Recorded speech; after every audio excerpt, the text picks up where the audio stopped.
Hello friends, I am doctor Vikas Chauhan. मैं transplant consultation and India Siliguri से।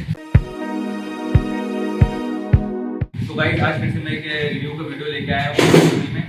तो आज हमारे साथ अनित जी की सर्जरी कंप्लीट हो चुकी है और अनित जी का काफ़ी समय से हेयर फॉल का प्रॉब्लम था। तो चलिए जानते हैं अनित जी से कि कब से प्रॉब्लम थी और कैसे उन्होंने प्लान किया यहाँ सिलीगुड़ी में हमारे पास आके सर्जरी कराने का। चलिए अनित जी से बात करते हैं कि अपने बारे में बताइए कहाँ से। Hello friend, I am Anit Chaudhary. मैं सिलीगुड़ी का रहने वाला हूँ। काफ़ी टाइम में मैं हेयर फॉल के प्रॉब्लम से जूझ रहा था, तो काफ़ी सारी ट्रीटमेंट किया लेकिन कोई नतीजा नहीं आया था। बाद में मैं सर का वीडियो देखा, मेरे को अच्छा लगा। मैं सर के साथ कॉन्सल्ट किया, फिर सर के साथ अपॉइंटमेंट लिया। आज मेरा सर्जरी का मेरा सर्जरी आज कंप्लीट हुआ, अभी कंप्लीट हुआ, तो बहुत अच्छा लग रहा है। कोई पेन वगैरह है नहीं, बड़ा अच्छा महसूस हो रहा है खुद को।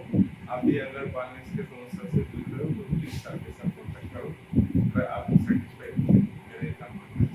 थैंक यू अनित जी। और कैसा लगा कि सेटिस्फाई है आप सर्जरी को? पेन वगैरह की बहुत से लोग करते हैं, कोई पेन नहीं है, फुल्ली सेटिस्फाइड।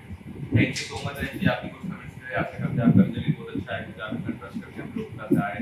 तो हमने भी कुछ कोशिश की अपनी तरफ की बेस्ट से बेस्ट और अच्छे रिजल्ट आएगा, चेंज होगा सिस्टम का। और ट्रांसप्लांट काफ़ी अच्छी चीज़ है जिससे कि कॉन्फिडेंस आता है लोगों का बाल आने के बाद, क्योंकि बाल नहीं रहते, हेयर नहीं रहते सर के ऊपर, चेहरा भी अच्छा नहीं दिखता। तो गाइस, आप लोगों को ये बोलना चाहूँगा कि डरने की जरूरत नहीं है। जैसे हर बार बोल रहा हूँ, घबराना नहीं है। आपको कोई भी डाउट है, क्वेश्चन है, तो आप लोग क्वेश्चन कर सकते हैं। हमेशा क्वेश्चन के लिए हम लोग रेडी रहते हैं। तो और सब्सक्राइब करना ना भूलिए यूट्यूब चैनल को, ताकि न्यू अपडेट्स मिलते रहे आपको, रिजल्ट की वीडियो मिलते रहे। तो बस आज की वीडियो में इतने बोलेगा।